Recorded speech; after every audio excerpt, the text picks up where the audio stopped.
नमस्कार। स्वागत है रविंद्र सोनी हेल्थ और वेलनेस चैनल पर। आज हम एक ऐसी बीमारी पर चर्चा करने जा रहे हैं जो न सिर्फ एक महिला को प्रभावित करती है बल्कि पूरे परिवार की जिंदगी बदल देती है। और वह बीमारी है ब्रेस्ट कैंसर या स्तन का कैंसर। आज से कुछ साल पहले मेरी एक पहचान की महिला हैं, उनको अचानक पता चला कि उन्हें ब्रेस्ट कैंसर हो गया है। एक पल में उनकी जिंदगी पूरी तरह से बदल गई। वो घबरा गईं, लेकिन हिम्मत नहीं हारी। सही समय पर इलाज, परिवार का साथ और उनकी खुद की हिम्मत ने उन्हें इस बीमारी से बाहर निकाला। आज वो पूरी तरह से स्वस्थ हैं और अपने परिवार के साथ एक खुशहाल जिंदगी जी रही हैं। लेकिन हर किसी को यह मौका नहीं मिलता। इसका कारण है बीमारी की देर से पहचान, जागरूकता की कमी और मन में छिपा डर। क्या आप जानते हैं, भारत में हर साल हजारों महिलाएं ब्रेस्ट कैंसर से जूझती हैं, लेकिन अगर इसे समय रहते पहचान लिया जाए तो इसे पूरी तरह से ठीक किया जा सकता है। इसी जागरूकता को बढ़ाने के लिए आज हमारे साथ हैं डॉक्टर सोनवीर गौतम, जो कि एक प्रसिद्ध ऑन्कोलॉजिस्ट हैं, यानी कैंसर रोग विशेषज्ञ हैं और वर्तमान में भोपाल मेमोरियल हॉस्पिटल में कार्यरत हैं। आज हम उनसे जानेंगे ब्रेस्ट कैंसर के शुरुआती लक्षण क्या होते हैं, कौन सी महिलाएं ज्यादा जोखिम में होती हैं, इससे बचाव के लिए हमें किन आदतों को अपनाना चाहिए, अगर किसी को यह बीमारी हो जाए तो उसके परिवार को क्या करना चाहिए, और सबसे जरूरी बात, यह बीमारी जानलेवा नहीं बने इसके लिए हमें क्या सावधानियां बरतनी चाहिए। अगर आपके परिवार में माँ, बहन, पत्नी, बेटी या दोस्त हैं तो यह वीडियो उनके लिए है। एक जरूरी संदेश है, क्योंकि सही जानकारी ही जिंदगी बचा सकती है। तो इस वीडियो को अंत तक जरूर देखें, इसे ज़्यादा से ज़्यादा लोगों को शेयर करें और अपने जीवन में इस जानकारी को अपनाएं। तो चलिए मिलते हैं डॉक्टर सोनवीर गौतम से और जानते हैं ब्रेस्ट कैंसर से जुड़ी सबसे अहम बातें।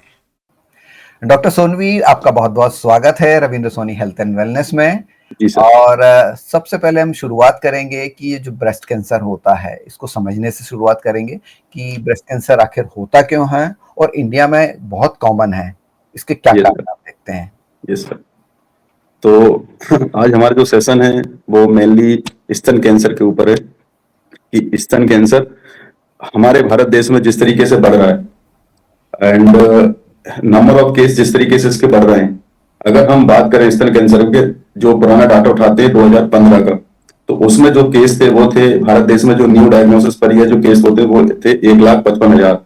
और अभी हमारा जो 2025 के जो नए केस आए वो हैं 3,10,000। यानी कि आप ये दशक का डाटा माने तो ये जो केस हैं दोगुने हुए हैं। ये हमारी कम्युनिटी में केस दुगने हुए, धीरे धीरे बढ़ते जा रहे हैं। लेकिन हमारी कम्युनिटी में हम इस तरीके से कभी ध्यान नहीं देते कि स्तन कैंसर हमारी कम्युनिटी में किस तरीके से बढ़ सकता है। हाँ, तो डॉक्टर साहब, आपने एक ओवरव्यू तो हमको दे ही दिया। अब इसके बाद हम जानना चाहेंगे कि जो ब्रेस्ट कैंसर है या स्तन का कैंसर है, ये किन महिलाओं में होने की संभावना ज्यादा होती है, यानी अगर हम सीधी सीधी बात करें तो रिस्क में कौन कौन सी महिलाएं होती हैं। जी सर, बहुत अच्छा क्वेश्चन है सर। ये generally sir, being as a women, जब आप महिला हैं तो आपको कैंसर होने के चांस किसी ना किसी उम्र में कभी ना कभी रहेंगे। तो एक सबसे बड़ी चीज कि बीइंग एज ए वुमेन कभी ना कभी होना है। अब दूसरा, किन महिलाओं में ज्यादा ये कैंसर हो सकता है, तो सबसे पहले वो महिलाएं जो जैसे प्रेगनेंसी के बाद बच्चों को कभी दूध नहीं पिलाते हैं, जिनमें ज्यादा जनरली जो अवॉइड करते हैं कि ब्रेस्ट फीडिंग को, उनमें ब्रेस्ट कैंसर के चांस ज्यादा हो सकते हैं। दूसरा, फैमिलियल, अगर किसी की फैमिली हिस्ट्री है, पहले किसी की माता या बहन में कैंसर हुआ है तो उनमें फैमिलियल ब्रेस्ट कैंसर भी हो सकता है, जिसका 10 से 15% ही होता है फैमिलियल। तीसरा होता है जेनेटिक, अगर किसी में जीन में परिवर्तन है, जैसे किसी में जेनेटिक कोई जीन पॉजिटिव आ रहा है, जैसे वर्का1 या वर्का2 पॉजिटिव है, तो उनमें ज्यादा स्तन कैंसर होने के चांस होते हैं। साथ में अगर किसी को वर्का1 पॉजिटिव जीन है तो उसमें ये मान लीजिए होल लाइफ में 40 से 50% चांस है कैंसर होने के, और ओवेरियन कैंसर भी साथ में वर्का1 में हो सकता है। दूसरा, वो महिलाएं जिनमें जिनका जो शादी का टाइम होता है वो बहुत डिले हो जाता है, आफ्टर 30 होता है, या जो अगर बेबी प्लान कर रहे हैं, मान लो कोई बेबी अचीव करना है, तो जो 30 से पहले ही होना चाहिए। अगर आप 30 के बाद बेबी प्लान करते हैं तो उन महिलाओं में, ऐसी महिलाओं में ब्रेस्ट कैंसर होने के चांस ज्यादा होते हैं। दूसरा, नली पैरिटी वुमेन जिनकी कभी शादी नहीं हुई, उनमें भी भविष्य में स्तन कैंसर होने के चांस ज्यादा होते हैं। ओके। तो डॉक्टर साहब, इसके बाद हम बात करेंगे कि अगर किसी महिला को ये स्तन कैंसर हो रहा है तो क्या कोई अर्ली सिम्टम्स ऐसे दिखाई देते हैं जिनको पहचान करके उसमें उसके इलाज के लिए आगे बढ़ा जा सके, यानी कि बिल्कुल सर, सिम्टम्स क्या होते हैं? बिल्कुल सर। अर्ली सिम्टम जैसे कि किसी मतलब जनरली जब ब्रेस्ट ट्यूमर आता है, जब स्तन में कैंसर आता है, तो हमेशा ये एक लंप के साथ प्रेजेंट करता है। आपके स्तन में कोई ना कोई गांठ होगी। ये गांठ बहुत छोटी हो सकती है, नींबू के जैसी हो सकती है, या उससे भी छोटी हो सकती है। उस समय ये आपके स्तन में आती है। अब एक्चुअली होता क्या है कि ये पेनलेस होता है, इसमें दर्द नहीं होता। तो इनिशियली जब इसमें दर्द नहीं होता तो हम इसे शुरू में इग्नोर कर देते हैं। हमें लगता है कि ठीक है, ये तो नॉर्मल सी गांठ हो सकती है और कुछ हो सकता है, तो उसका ट्रीटमेंट उस समय अवॉइड कर देते हैं। जनरली जो भी हमारे स्तन में जितनी भी गांठें होती हैं, ज्यादातर गांठें होती हैं वो बिनाइन ही होती है। 80% गांठ बिनाइन होती है, मतलब उसमें ट्यूमर नहीं होता है। ज्यादातर फैट चर्बी की गांठें होती हैं और बहुत सारी नॉर्मल गांठें ही होती हैं, कैंसर की गांठें नहीं होती हैं।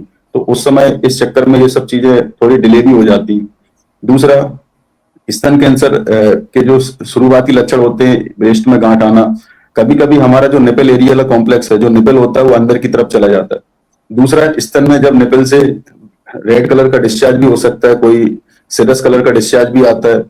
हमारी जो चमड़ी है, स्तन की चमड़ी है, उसका रंग लाल होने लगता है, उसमें छाले पड़ने लगते हैं, सिकुड़ जाती है वो। दूसरा, उसकी जो चमड़ी है वो कभी कभी संतरे के जैसी होती है, तथा गांठ हमारे जो साइड में एक्जिला है उसमें भी गांठें आ सकती है। ये सब शुरुआती लक्षण है जो स्तन कैंसर में हमेशा दिखाई देते हैं। ये देखिए सर, ये स्तन में आप देख पा रहे हैं जी जी। जी, यहाँ पे ये देखिए स्किन जो है ना बिल्कुल संतरे के जैसी हो रही है।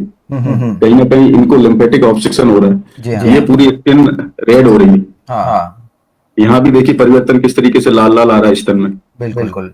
और ये यहाँ पे देख सकते हैं आप, ये एक लंप है, ब्रेस्ट लंप, जो ट्यूमर के साथ प्रेजेंट कर रहा है। और ये यहाँ निशान स्किन की में, तरह जो दिखाई दे रहा है। हाँ हाँ, ये सिकुड़ रही है, स्किन सिकुड़ रही है यहाँ पर। हाँ हाँ हाँ हाँ। तो ये शुरुआती लक्षण है जो आपको स्तन में दिख सकते हैं। दूसरा, आप इसमें देखिए, अगर आप देख पा रहे हो तो ये बिल्कुल। निपल है, क्रैक्ड निपल है यहाँ पर। हम्म, ये अंदर की तरफ जा रहा है। दूसरा, ये भी निपल देखिए अंदर, पूरा अंदर की तरफ जा रहा है। बिल्कुल। तो ये शुरुआती लक्षण है। यहाँ देखिए निपल पूरा इरोडी हो गया है। ये पूरा छाले दिख रहे हैं इसमें। हाँ। और इस वाले इमेज में आप देख सकते हैं यहाँ पे जो रेड कलर है, ये रेड कलर का सिक्रीशन निपल से आ रहा है। तो ये साइन हो सकते हैं शुरुआत में कि इसमें स्तन में कोई ना कोई कैंसर हो सकता है। दूसरा सर, ये देख सकते हैं एक्जिला में आप, ये एक्जिला में एक क्लॉटिंग हो रही है, क्योंकि स्तन में जो गांठें होती हैं वो एक्जिला में जरूर जाती हैं। तो यहाँ पे इसलिए कभी कभी पेशेंट को एक्जिला में भी गांठें आ सकती हैं। ओके। जी सर। जी। तो अब इसके बाद बात आती है डायग्नोसिस की और इसकी पहचान या पकड़ करने की। तो जी सर। क्या कोई ऐसी जांचें हैं जो महिलाएं अपने घर पर ही कर सकें और नियमित रूप से पता करती रह सकें कि उनको कहीं इस तरह की समस्या तो नहीं होने वाली? बिल्कुल सर। सबसे पहले तो होता है सर, जो घर पर महिलाएं कर सकती है वो है सेल्फ ब्रेस्ट एग्जामिनेशन। वो अपने खुद के ब्रेस्ट का एग्जामिनेशन घर पे ही कर सकते हैं। सेल्फ ब्रेस्ट एग्जामिनेशन में कुछ स्टेप्स होती हैं जो सर मैं आपको यहाँ दिखाने की कोशिश करूंगा। बहुत ही सिंपल स्टेप है। जी। उस स्टेप से वो महिलाएं घर पे जांच कर सकती हैं। अगर उन्हें पता चला कि उसमें स्तन में उन्हें कोई लंप फील हो रहा है या कोई गांठ फील हो रही है, तो वो अपने फर्दर जो भी उनके कंसल्टेंट डॉक्टर हैं, कोई अपने जो ऑन्को सर्जन डॉक्टर हैं या उनके पर्सनल गायनोलॉजिकल डॉक्टर हैं, उनसे कंसल्ट कर सकते हैं वो आफ्टर दैट कि हमें कोई गांठ आ रही है। सर जैसे कि ये जो सेल्फ ब्रेस्ट एग्जामिनेशन है, इसको कब करना है, सबसे पहले मैं आपको बता देता हूँ इसको सेल्फ ब्रेस्ट एग्जामिनेशन कब करते हैं। जनरली जो महिलाएं हैं जिनमें पीरियड्स आते हैं, वो पीरियड्स के 2 या 3 दिन बाद कर सकते हैं, क्योंकि ड्यूरिंग पीरियड्स कभी सेल्फ ब्रेस्ट एग्जामिनेशन नहीं करना चाहिए। और वो महिलाएं जिनमें अब पीरियड्स बंद हो गए, तो उनमें पीरियड्स नहीं आते, तो वो महीने की 1 या 2 तारीख को अपना एक डेट फिक्स कर सकते हैं, उस दिन वो कर सकते हैं। सेल्फ ब्रेस्ट एग्जामिनेशन में सर ये जैसे सिंपल स्टेप है, आप देख लीजिए इसमें। जी। ये एक सिंपल फर्स्ट स्टेप है जिसमें आपको कुछ नहीं करना, जस्ट मिरर के सामने खड़े होना है और दोनों हाथ जो है कमर पर रखना है और अपने दोनों ब्रेस्ट को देखना है सामने। तो आपको इसमें देखना है कि इस स्तन के दोनों निपल हैं वो नॉर्मल हैं। ऐसा तो नहीं है कि कोई एक निपल ऊपर जा रहा हो या कोई निपल नीचे आ रहा हो या फिर हमारी जो भी उसमें कोई डिम्पलिंग या पकड़िंग या कोई बल्जिंग तो नहीं आ रही स्किन में, कोई स्किन में सिकुड़न तो नहीं है। तो ये सब स्टेप 1 में हम देख सकते हैं just in front of mirror में सर, सिंपल खड़े होके। ओके। अब ये सर स्टेप 2 है, सेम स्टेप है सर। इस स्टेज में आपको सिर्फ एक हाथ ऊपर रखना है और अपोजिट हाथ से अपने ब्रेस्ट का एग्जामिनेशन करना है। हमेशा ब्रेस्ट का examination sir pulp of finger से होता है, ये जो हमारी उंगलियां होती है सर, ये इनसे एग्जामिनेशन करना होता है, हथेली से एग्जामिनेशन नहीं करना है। ओके। दूसरा सर, ये इस तरीके से हम सर्कमफेरेंशियल ब्रेस्ट को कंप्रेस करके देख सकते हैं कि उसमें कोई निपल में कोई डिस्चार्ज तो नहीं आ रहा। ये स्टेप 3 है जिसमें हम कोई फ्लूइड या चेक कर सकते हैं कि कोई फ्लूइड तो नहीं है। चौथी स्टेप में सर हम लाइंग डाउन में एग्जामिनेशन कर सकते हैं। महिला लेट के अपने बिस्तर पर लेट के अपोजिट ब्रेस्ट से एग्जामिनेशन कर सकती हैं। पूरे ब्रेस्ट को एक सर्कुलर मोशन में देख सकते हैं, मतलब एक प्रॉपर डायरेक्शन में ही एग्जामिनेशन करना, रैंडमली कहीं से एग्जामिनेशन नहीं करना है। जैसे आप क्लॉकवाइज एग्जामिनेशन कर सकते हो, पूरा सर्कमफेरेंशियल पूरे ब्रेस्ट का अच्छे से एग्जामिनेशन कर सकते हैं कि उसमें कोई लंप तो नहीं है। स्टेप 5 में आप बैठ के एग्जामिनेशन कर सकते हो। सिटिंग पोजीशन में आप अपोजिट डायरेक्शन के ब्रेस्ट को राइट हैंड से और लेफ्ट ब्रेस्ट को अपोजिट हैंड से एग्जामिनेशन कर सकते हैं। आप फील कर सकते हैं कि आपके ब्रेस्ट में कोई लंप या कोई गांठ तो नहीं है। ये सब ब्रेस्ट एग्जामिनेशन के पॉइंट थे कुछ जी। अब जैसे कि आपको देख लिया सर, हमें ये 5 स्टेप है ब्रेस्ट एग्जामिनेशन के, जिसको हम घर पे कर सकते हैं। जी हाँ। अगर हमें इसके बाद कोई लंप ब्रेस्ट में फील होता है, कोई लंप पाल्पेट होता है, तो फर्दर आप अपने डॉक्टर से कंसल्ट कर सकते हैं कि अब हमें क्या करना चाहिए। जी हाँ, मैं इसी पर आने वाला था कि अब मान लीजिए सेल्फ एग्जामिनेशन आपने बता दिया, इसके बारे में अच्छी तरह से हमारे दर्शकों को एजुकेट किया आपने। अगर इसके बाद उनको लगता है कि कोई समस्या है और वो डॉक्टर के पास आती हैं, तब उसके बाद के एग्जामिनेशन किस तरह के होते हैं? किस तरह से आप लोग पता करते हैं कि अब ब्रेस्ट कैंसर को पकड़ा जाए और उसकी जानकारी लेने के लिए किस तरह के हम टेस्ट कंडक्ट करें? जी सर, तो सबसे पहले जब इस तरीके की कोई सिचुएशन होती है तो पेशेंट हमारे पास आते हैं, कंप्लेन करते हैं कि सर हमको ब्रेस्ट में लंप है। तो फर्दर सर मैं खुद ब्रेस्ट एग्जामिनेशन करता हूँ और देखता हूँ कि ये जो लंप है, जो जनरली लंप बिनाइन होते हैं सर, मोस्टली लंप ऐसे होते हैं जो ट्यूमरस नहीं होते, तो वो काफी हद तक देख के समझ में आ जाते हैं कि ये लंप जो है क्या कैंसर की तरफ जा रहा है, ये नॉर्मल लंप है। उसके बाद जब हमारे पास पेशेंट आते हैं तो सर हम सबसे पहले, अगर पेशेंट 40 के ऊपर है, जिनकी उम्र 40 से साल है, तो हम उन्हें एडवाइज करते हैं आइडियल मेमोग्राफी का, ब्रेस्ट मेमोग्राफी का मैं आइडियली एडवाइज करता हूं।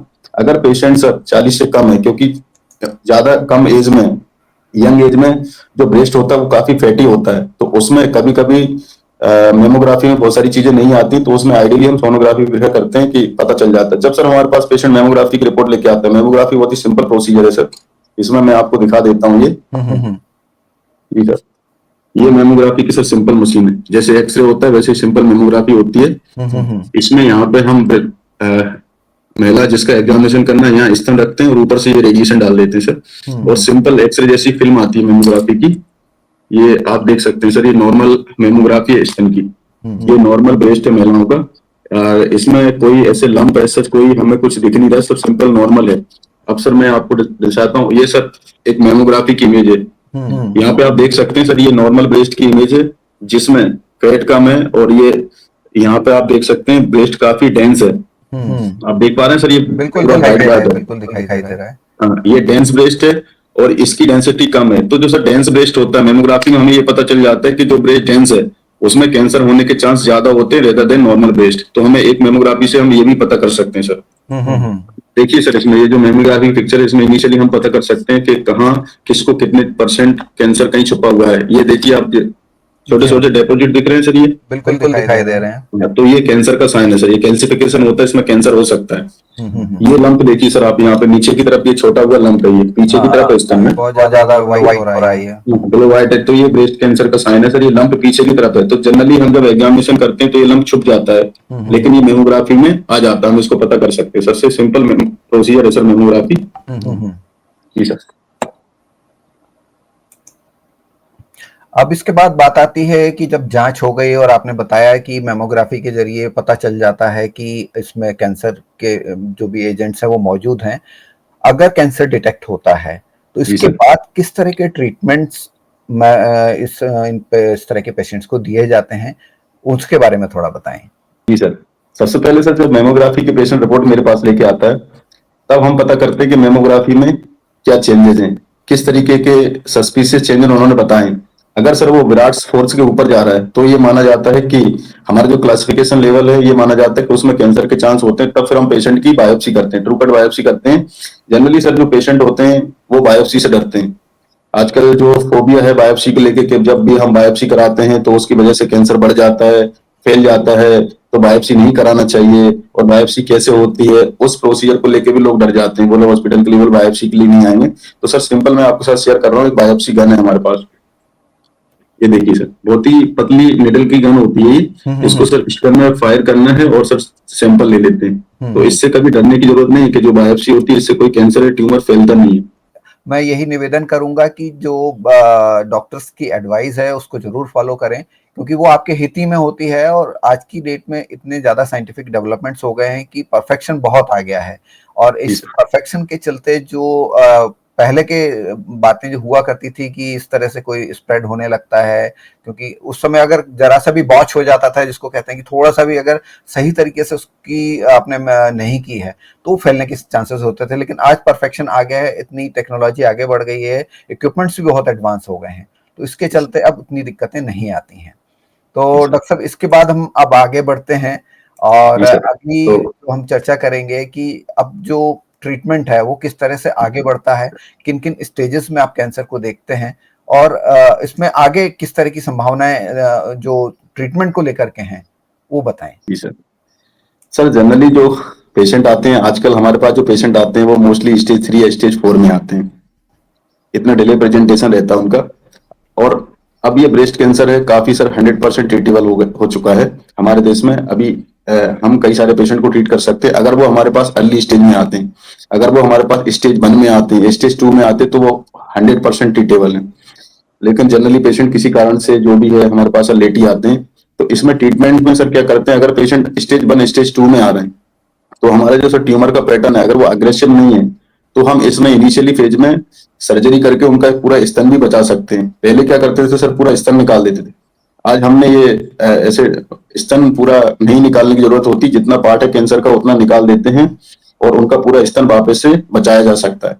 कभी कभी पेशेंट का स्तन पूरा निकालने के बाद भी सर हम दोबारा पूरा स्तन बना देते हैं, पीछे की मांसपेशियों से या नई मांसपेशी या नए इम्प्लांट लेके बना देते हैं। तो ये सर स्टेज 1 का ट्रीटमेंट रहता है। जब हम डायरेक्ट सर्जरी करते हैं उसके बाद पेशेंट को एडजुवेंट कीमोथेरेपी और रेडियोथेरेपी के लिए भेज देते हैं, जिसमें सर कीमोथेरेपी जो साइकिल होती है वो 6 से 7 साइकिल लगती हैं और उसके बाद रेडिएशन होता है, then further patient disease free हो जाता है। अब होता क्या है सर, यहाँ पे कीमोथेरेपी को लेके भी बहुत फोबिया होता है पेशेंटों में।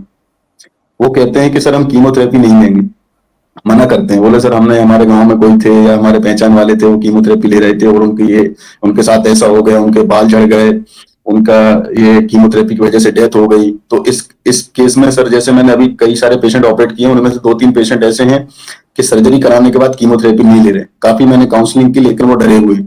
मैं हर बार उनकी काउंसलिंग करता हूँ। तो सर इसका ये जो फोबिया होता है कीमोथेरेपी का वो इसलिए होता है। एक्चुअली होता क्या, जब लोग हमारे पास लेट स्टेज में प्रेजेंट करते हैं, जब स्टेज 4 में आते हैं तो हमारे पास अंतिम ऑप्शन सर्जरी मतलब कीमोथेरेपी के अलावा कुछ होता नहीं। तो उस स्टेज में हम पेशेंट को बोल देते हैं ठीक है अब आप आए हैं तो हम आपको कीमोथेरेपी दे देते हैं, जितना भी सर्वाइवल समय जैसे भी निकले इसको निकालते हैं। तो उस ड्यूरेशन में क्या होता है सर, वो 2-3-4 महीने या 5-6 महीने कीमोथेरेपी लेते हैं, फिर धीरे धीरे एंड स्टेज की तरफ जाते हैं और डेथ हो जाती है। तब जाके उनके जो रिश्तेदार या रिलेटिव हैं, जब पूछा जाता है कि डेथ कैसे हुई, तो बोलते हैं कि सर जो डेथ हुई वो कीमोथेरेपी लगी उसकी वजह से डेथ हुई। ओके। जबकि आइडियली जो डेथ हुई वो सर स्टेज 4 के कैंसर की वजह से हुई। हाँ, तो यहाँ मैं तो दर्शकों से ये कहना चाहूंगा, खास तौर से उन दर्शकों से जो सुनी सुनाई बातों पर विश्वास करते हैं और जो डॉक्टर्स कह रहे हैं उनको पर अविश्वास करते हैं, तो बिल्कुल ऐसा मत कीजिए। और सबसे बड़ी बात यह है कि समय रहते, मतलब जैसे डॉक्टर साहब ने कहा है कि अगर स्टेज 2 तक अगर आप पहुंच जाते हैं तो इसमें आपकी ब्रेस्ट के बचने की भी पूरी संभावना रहती है, और कैंसर से डेथ तो लगभग हम आज की डेट में इतना परफेक्शन आ गया है कि बचा लिया जाता है, जानने जाने की संभावना नहीं रहती और स्वस्थ जीवन आप आगे जी सकते हैं। जी तो सर, अगर डॉक्टर्स की एडवाइस को जरूर फॉलो करें। और जो कैंसर 3rd स्टेज के बाद आता है उसमें डॉक्टर साहब बता ही रहे हैं कि इसमें कीमोथेरेपी के अलावा कोई ऐसे और ऑप्शन बचते नहीं है, और कीमोथेरेपी आपको एक समय तक हेल्प करती है, क्योंकि इतना ज्यादा कैंसर बढ़ चुका है।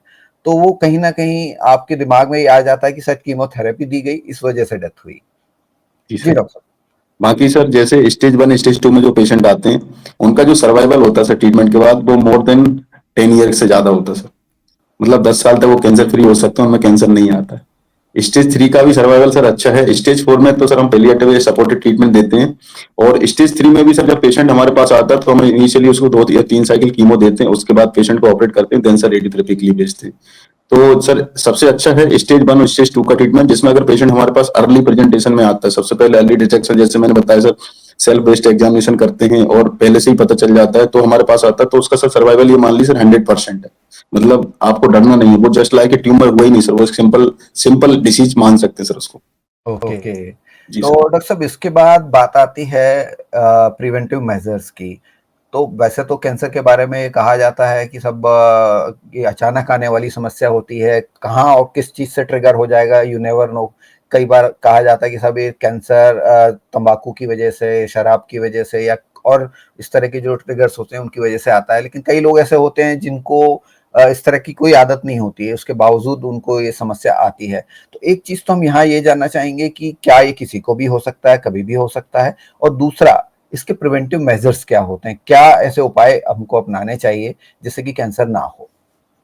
जी सर, तो सर इनके जो रिस्क फैक्टर होते हैं स्तन कैंसर में, ये 2 तरीके के होते हैं। एक तो होते हैं सर अनकंट्रोलेबल, जिन्हें हम कभी कंट्रोल नहीं कर सकते। जो दूसरे होते हैं कंट्रोलेबल, जिन्हें हम कंट्रोल कर सकते हैं। तो जो सर अनकंट्रोलेबल हैं, जैसे कि बीइंग एज ए वुमेन, आप जो महिला हैं सर, वो आप उनको तो नहीं बदल सकते। दूसरा, एज एज को आप कंट्रोल नहीं कर सकते। जैसे जैसे आपकी एज बढ़ती जाएगी, वैसे वैसे समय के साथ, एज बढ़ने के साथ कैंसर आने के चांस ज्यादा होते हैं। तो 50 to 60 पर जो एज की महिला हैं उनमें स्तन कैंसर के ज्यादा चांस होते हैं रेदर देन यंग पेशेंट। लेकिन यंग पेशेंट में भी कैंसर आ सकता है। जिनके जिनमें जैसे फैमिली हिस्ट्री पॉजिटिव है उनमें आ सकता है। जिनमें जेनेटिक हिस्ट्री, जैसे अपने डिस्कस किया था सर, वर्का 1 वर्का 2 पॉजिटिव है, P10 म्यूटेशन होता है, P53 म्यूटेशन होता है, अगर ये सर म्यूटेशन है तो वो यंग यंग फीमेल में भी कैंसर अर्ली स्टेज में आ सकता है। दूसरा सर, जेनेटिक हो गया, अपना एज हो गया, एंड बाकी सर चीजें जैसे म्यूटेशन हो गए, इनको तो हम कभी नहीं बदल सकते। जो कंट्रोल रिस्क फैक्टर है जिन्हें हम बदल सकते हैं, जिनकी वजह से कैंसर को रोका जा सकता है, वो है सर ओबेसिटी। अगर आप मोटापा को देखें तो मोटापे की वजह से कैंसर आने के चांस ज्यादा होते हैं, लेकिन अगर आप मोटापा को कम कर लेते हैं, ओबेसिटी कम करते हैं, तो डेफिनेटली आपको कैंसर से कहीं ना कहीं राहत मिलती है। दूसरा होता है सर फिजिकल एक्टिविटी। आप फिजिकली एक्टिव रहते हैं, एक्सरसाइज करते हैं, तो इससे स्तन कैंसर में भविष्य में आने के चांस बहुत कम होते हैं, आप कैंसर को हरा सकते हैं। दूसरा होता है सर एल्कोहल कंजप्शन। आप एल्कोहल ना लीजिए। एंड फर्स्ट चाइल्ड आफ्टर 30, जब भी हम चाइल्ड का प्लान करते हैं तो हम चाहते हैं कि वो 30 से पहले ही हो जाए। आप जितना डिले करोगे, हमारी बॉडी में हार्मोनल चेंजेस उतने ज्यादा होंगे। ज्यादा हार्मोनल चेंजेस की वजह से एक समय के साथ बाद में भविष्य में आपको कैंसर आ सकता है। दूसरा होता है सर हार्मोनल कॉन्ट्रासेप्टिव पिल्स। अगर आप हार्मोनल कॉन्ट्रासेप्टिव पिल्स चालू कर देते हैं तो एस्ट्रोजन जो हमारी बॉडी में होता है, जिस जो स्तन कैंसर के लिए रिस्पॉन्सिबल होता है, हम उसको कम करके इनको कैंसर को बढ़ने से रोक सकते हैं। ये सब कंट्रोल रिस्क फैक्टर हैं जिन्हें हम कंट्रोल करके स्तन कैंसर को रोक सकते हैं। जी। तो आपने हाँ, ये बहुत सर अच्छे। ओवरव्यू है, रिस्क फैक्टर का पूरा ओवरव्यू है। हाँ, बिल्कुल बिल्कुल। जी सर। तो ये जी हाँ। जिसमें सर जेनेटिक म्यूटेशन है, रिप्रोडक्टिव हिस्ट्री है, डेंस ब्रेस्ट डिसीज जो ऑलरेडी हमने डिस्कस किया था सर, फैमिली हिस्ट्री है, ओवरवेट है, and not being a physical activity, and non cancerous breast disease. ये सर कुछ रिस्क फैक्टर हैं। बिल्कुल, तो करीब करीब आपने 9 ऐसे फैक्टर्स भी बता दिए हैं जो कि आपको कैंसर की तरफ ले जा सकते हैं। अब इसके बाद हम समाप्त करना चाहेंगे इस इंटरव्यू को, और अगर इसके अलावा कोई ऐसी बात आप कहना चाहते हैं जो छूट रही हो इस इंटरव्यू में, तो आप उसको ऐड कर सकते हैं। जी सर, बाकी सर मैं ये कुछ बताता हूँ। जी। जैसे आपको ये फॉलो करना है सर, हेल्दी डाइट फॉलो करना है, हम्म। जितनी भी है ग्रीन वेजिटेबल, ये सब आपको लेना है। ओवरवेट आपको कम करना है, ये ऑलरेडी हम डिस्कस कर चुके हैं। स्लीप अच्छा होना चाहिए आपका सर। जी आपका जी। जितना अच्छा स्लीप होगा, बॉडी से मेलाटोन सिक्रीशन अच्छा होगा सर, फ्री रेडिकल कम होंगे और ब्रेस्ट कैंसर के चांस भी कम होंगे। स्मोकिंग को भी क्विट करना है sir, smoking and exposure to radiation से बचना है सर। जितना एक्सपोजर आप, जैसे जनरली क्या होता है, लोग रेडिएशन या फिर ऑप्शनल बेस पे बोलते हैं एमआरआई ये करा लो, सीटी करा लो, एक्सरे करा लो, खुद की मर्जी से करा लेते हैं। तो वहां आपका जो एक्सपोजर है रेडिएशन का वो बढ़ रहा है, उसकी वजह से आपको कैंसर हो सकता है। दूसरा, आपको एक्सरसाइज करना है सर। जी। तो आज आपने बहुत सारी और बहुत जी महत्वपूर्ण सर। जानकारी हमारे दर्शकों को दी, जो उनको ब्रेस्ट कैंसर से बचाने में बहुत मददगार साबित होगी। और जी सर। हम आज का एपिसोड यहीं समाप्त करेंगे, और दर्शकों से निवेदन है कि अगर कोई भी क्वेरी ब्रेस्ट कैंसर से जुड़ी हुई उनके दिमाग में हो, जो हम इस इंटरव्यू में ना कवर कर पाए हों, जी वो सर। हमारे कमेंट बॉक्स में लिख के भेज दें। और अगली मुलाकात में जब हम डॉक्टर साहब से बात करेंगे, तो आपके जो भी प्रश्न होंगे उनके हम सीधे उत्तर उनसे लेंगे। आज के जी सर। लिए बहुत बहुत धन्यवाद। Thank you so much for joining us. Thank you sir. Thank thank you. You. Thanks.